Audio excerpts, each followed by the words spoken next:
Cara belajar tidak menentukan kesuksesan. Apa iya? Lu pernah denger gak sih? Kesuksesan masa depan kita tuh ditentukan sama cara kita belajar. Tapi, apa iya? Cara belajar kita jadi satu-satunya faktor penentu.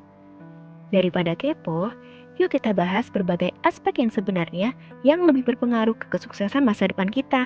Bukan cuma soal metode belajar aja.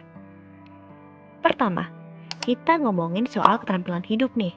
Keterampilan kayak kemampuan berkomunikasi, manajemen waktu, dan kemampuan memecahkan masalah itu seringkali lebih penting loh dibanding cara belajar di sekolah atau universitas. Contohnya, kalau lo punya kemampuan berkomunikasi yang baik, lo bisa tuh menjalin hubungan kerja yang solid, mempengaruhi orang lain, dan mempresentasikan ide-ide lo dengan efektif. Terus manajemen waktu yang baik juga penting buat mengatur prioritas dan memaksimalkan produktivitas. Sementara, kemampuan memecahkan masalah itu membantu lo buat nanganin tantangan kompleks yang mungkin muncul di lingkungan kerja. Gue punya cerita nih. Temen gue, sebut aja namanya Budi. Dia tuh jago banget komunikasi. Waktu itu, dia bukan siswa yang paling pintar secara akademis. Tapi karena dia pintar ngomong dan gampang bergaul, dia sering diajak buat presentasi proyek kelompok dan akhirnya dikenal banyak orang. Nah, ini nih salah satu bukti kalau keterampilan hidup itu krusial. Gue inget banget waktu Budi mau ambil pengalaman ini. Dia nervous dan gak percaya diri. Tapi karena kemampuan komunikasinya yang bagus, presentasinya sukses dan bikin klien terkesan. Sejak itu karir Budi terus naik karena dia nggak cuma pintar ngomong, tapi juga bisa membangun hubungan yang baik dengan klien-kliennya. Kedua, pengalaman kerja. Ini seringkali nih jadi kunci yang bikin kita lebih unggul di dunia kerja. Pengalaman praktis di lapangan biasanya ngasih pemahaman dan keterampilan yang nggak bisa kita dapetin dari teori di kelas.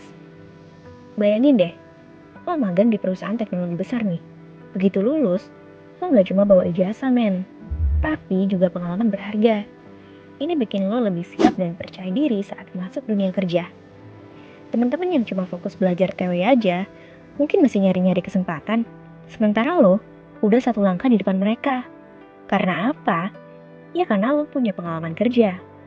Pengalaman kerja bikin lo paham gimana cara nerapin teori ke situasi nyata. Ini nilai tambah yang dicari perusahaan. Mereka bakal lebih percaya sama orang yang udah punya pengalaman praktis dibanding yang cuma ngerti teori. Jadi jangan cuma fokus belajar di kelas ya. Cari pengalaman kerja, magang, atau proyek yang relevan sama bidang lo. Pengalaman ini bakal jadi bekal berharga buat masa depan lo. Bikin lo lebih siap dan diincar perusahaan. Percaya deh. Ketiga, jejaring atau networking. Ini nih yang kadang suka diabaikan, padahal perannya besar banget dalam membuka peluang karir. Jejaring profesional bisa jadi jalan buat dapetin kesempatan kerja dan proyek menarik. Bayangin, lo sering ikut pertemuan networking dan konferensi industri.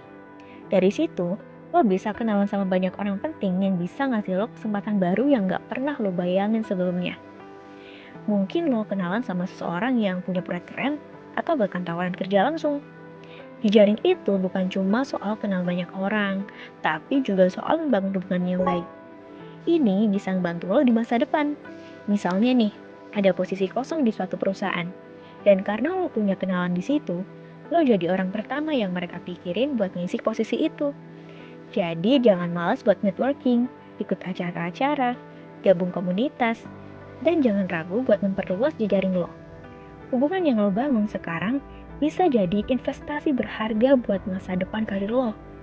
Networking itu bukan cuma soal siapa yang lo kenal, tapi juga siapa yang kenal lo. Manfaatkan jejaring lo dengan baik, dan lo bakal ngeliat banyak pintu kesempatan terbuka. Keempat, inovasi dan kreativitas. Coba deh lo pikirin, di era sekarang, perusahaan sangat menghargai individu yang bisa berpikir di luar kebiasaan. Gimana lo menerapkan pengetahuan dan keterampilan dalam cara yang baru dan kreatif, seringkali lebih berharga daripada hanya mengandalkan teori yang lo pelajari di kelas. Mereka tuh mencari orang-orang yang bisa menemukan solusi baru untuk masalah kompleks atau membawa ide-ide segar yang bisa mengubah cara kerja mereka. Inovasi dan kreativitas lo bisa jadi pembeda yang bikin lo stand out di antara yang lain. Gue kasih contoh nih. Lo pasti tahu dong kisah sukses dari perusahaan-perusahaan startup. Mereka tuh bisa sukses karena kreativitas dan inovasi yang mereka bawa. Contohnya Gojek. Dulu siapa sangka ojek online bisa jadi solusi transportasi yang keren kayak sekarang. Nah, inovasi kayak gini nih yang bikin lo beda dan dicari perusahaan. Kelima, ketekunan dan resilience. Ini dua hal yang penting banget buat lo terapkan dalam hidup. Tapi kenapa sih? Dan apa sih ketekunan dan resilience itu?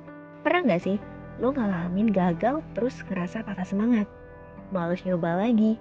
Rasanya tuh mau nyerah aja. Nah, di momen-momen kayak gini, lo butuh ketekunan dan resilience. Ketekunan itu sendiri adalah kemampuan buat terus maju meski banyak rintangan. Resilience adalah kemampuan buat bangkit lagi setelah jatuh. Kedua hal ini penting, karena kesuksesan gak datang dalam semalam. Perjalanan menuju sukses penuh dengan tantangan dan kegagalan. Setiap kali lo jatuh, bangkit lagi. Setiap kali lo gagal, coba lagi. Jangan biarin kegagalan bikin lo mundur. Ketekunan dan resilience ngasih lo mental yang kuat buat menghadapi tekanan dan stres.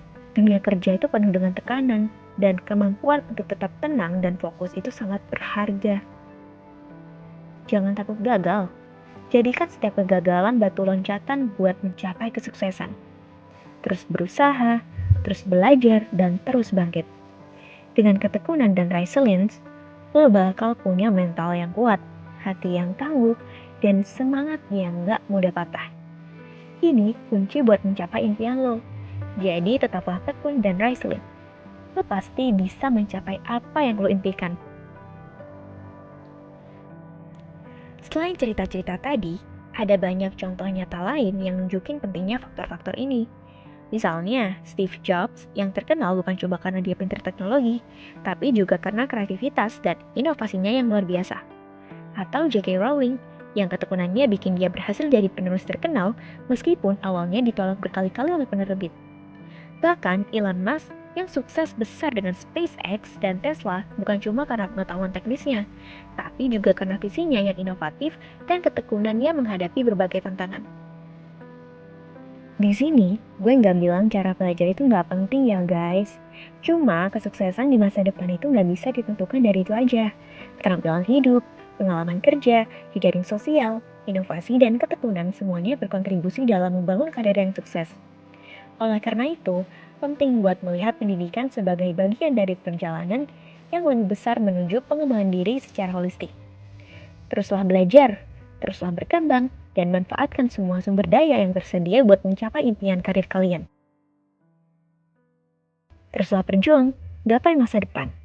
Gue Explained, undur diri, salam kesuksesan.